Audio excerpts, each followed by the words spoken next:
There's this motorcycle sitting on Kawasaki showroom floors right now, and honestly, it looks like it rolled straight out of 1948. But here's the kicker. It's become the cruiser everyone's talking about this year. And no, before you ask, it's not some barn find restoration. It's not some custom job that some dude named Cletus welded together in his garage in Ohio either. This is the real deal. Brand new, full warranty, dealership ready, built by one of the biggest names in the business. By the time we're done here, you'll get why riders who haven't given Kawasaki a second thought in 10 years are suddenly losing their cool over this one machine. So let's dive into the 2026 Kawasaki Vulcan 1500 Drifter. That name ring a bell? It should. Kawasaki didn't just pull Drifter out of thin air to sound cool in a press release. This badge has some serious history behind it. And honestly, that history is a huge part of why this new model matters. Rewind to the late 90s. A small crew of designers sat around and asked a pretty wild question. What if a modern, mass-produced version of a classic 40s Indian Chief existed, but with Japanese engineering muscle behind it? The answer became the original Vulcan 1500 Drifter. That bike had deep, sweeping fenders, a solo saddle, and a silhouette that looked like it belonged in a black and white photo. But underneath all that old-school style, a fuel-injected, liquid-cooled V-twin, retro on the outside, thoroughly modern underneath. It built up a cult following before quietly disappearing in the mid-2000s.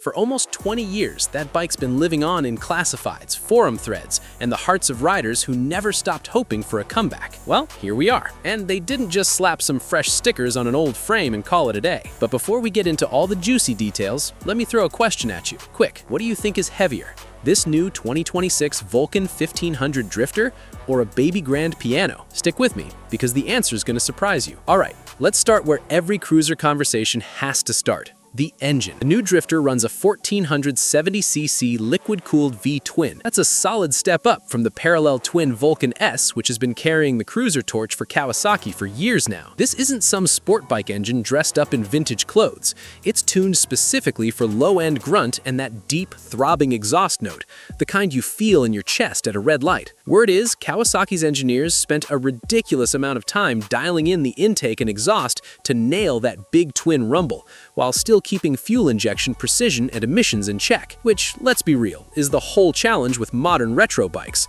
You want the soul of the old machine, not the constant headaches that came with it. Numbers-wise, you're looking at about 75 horsepower, which is about right for this class. But honestly, the real story is torque. Peak twist hits nice and low, right around 3,000 RPM, which is exactly where you want it for cruising the boulevard or passing on the highway without breaking a sweat. A 5-speed transmission keeps things simple, and it's paired with shaft drive. That's a deliberate nod to the original Drifter setup, and it means less maintenance, no chain to lube every other weekend, and a cleaner look along the swing arm. Here's where things get a little interesting though, because Kawasaki didn't just resurrect the old girl. They gave her a 2026 brain transplant. The new Drifter comes with ride-by-wire throttle, selectable power modes, and traction control that you can actually turn all the way off if you want that raw, old-school feel. There's even a slipper clutch, something the original never had, which smooths out those aggressive downshifts and keeps the rear tire planted when you're rolling to a stop. Small detail, sure, but it's the kind of thing that separates a nostalgia project from a genuinely well-engineered modern motorcycle. But okay, let's be honest for a second. Specs only tell half the story on a bike like this. What really sells it? The look. No question. Kawasaki went all in on that fendered, flowing silhouette that made the original Drifter so iconic. The front fender wraps low and deep over the wheel. The rear fender mirrors it, and the whole thing sits on wire spoke wheels, finished in deep black with chrome accents. The tank is that classic teardrop shape, with a vintage tank top instrument cluster instead of some digital iPad bolted to the handlebars. That keeps the clean, uninterrupted line from the headlight all the way back to the seat. And speaking of the seat, it's a wide, scalloped solo saddle in a deep cognac leather that looks like it was borrowed from a bike off the Eisenhower-era assembly line. Although Kawasaki says it's actually a modern synthetic blend that holds up way better against rain and sun than real leather ever could have. And can we just take a second to talk about the colors? Kawasaki's launching the new Drifter Drifter in 3 options: a deep pearl storm gray that looks almost gunmetal in sunlight, a candy persimmon red that straight up glows on the showroom floor, and an ebony black on black for riders who want the shape to do all the talking. Each one gets contrasting pinstriping along the tank and fenders, a direct nod to the painted details on cruisers from the actual 1940s. But hang on, pump the brakes for a second. Pun very much intended, because paint jobs and specs are great, but none of that matters if the bike doesn't actually work for the person riding it. So who is this thing really for? This is where the Drifter gets smart. It's not trying to be a performance monster. It's not chasing the touring crowd with their massive fairings and luggage systems. This bike is for riders who want presence, boulevard cruising, weekend back roads, bike nights, the kind of riding where the destination matters less than how many necks you snap getting there. The seat height's low, about 27 inches, which makes it approachable for shorter riders who've been priced out of the big-inch American cruiser market. And that's really the play here. Kawasaki's positioning the Drifter as the bike for someone who's always wanted that deep-fendered, old-soul look without shelling out Harley money or dealing with the ridiculous wait times from boutique retro brands. Speaking of money, let's get into pricing, because honestly, this might be the most compelling part of the whole package. Kawasaki's cruisers have always over-delivered for the price, and the new Drifter is no exception. Industry chatter has the base model landing around 14 grand before destination fees. That puts it thousands below comparable retro-styled cruisers from American makers, and way below boutique brands that charge extra just for the badge on the tank. For a 1470cc V-twin with shaft drive, ride-by-wire electronics, and this kind of distinctive styling, that price is going to make a lot of riders who were cross-shopping Harley's Softail lineup think twice. Now, I promised you an answer on that piano question. Here it is. The new Drifter tips the scales at about 715 pounds fully fueled. That's actually heavier than most baby grand pianos, which usually hover around 500 to 600 pounds.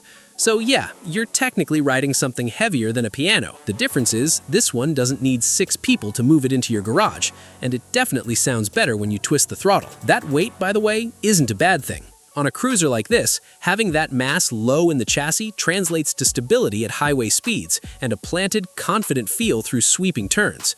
That's exactly the kind of ride quality that made the original Drifter such a beloved boulevard cruiser. Kawasaki kept the wheelbase long and the rake relaxed, so this bike isn't trying to carve canyons. It's built to eat highway miles in comfort, all while looking like nothing else on the road. Braking? Single disc front up front, another callback to the original's minimalist setup, paired with a rear disc and ABS as standard. Some folks online have already started debating whether one disc is enough for a bike pushing 700 plus pounds. And look, fair question, but Kawasaki's team clearly prioritized that clean, uncluttered front end look over chasing maximum stopping power. And for the laid-back riding this bike is built for, it's probably going to be more than enough for most owners. So, where does that leave us? A modern reborn cruiser with real displacement, shaft drive, modern electronics hidden under gorgeous retro bodywork, and a price tag that undercuts the competition by a mile. On paper, this sounds like one of the best comeback stories in the cruiser world in years. And that's exactly why I need you to hang on for one more minute, because there's something about this whole launch that doesn't quite add up. And once I tell you what it is, you're going to want to re-watch everything you just heard with fresh eyes. Here's the deal. Everything you just heard, the engine specs, the colors, the pricing, the piano comparison, none of it is real. There is no 2026 Kawasaki Vulcan 1500 Drifter. Kawasaki hasn't announced a revival. Right now, the Drifter is exactly what it's been since production ended in the mid-2000s. A beloved, discunted cruiser living on in forums and classified listings. Everything in this video was a concept, built from scratch using the real history of the original Drifter and actual pricing trends from Kawasaki's current lineup to imagine what a genuine, modern revival could look like if Kawasaki ever decided to bring it back. So why build a whole video around a bike that doesn't exist?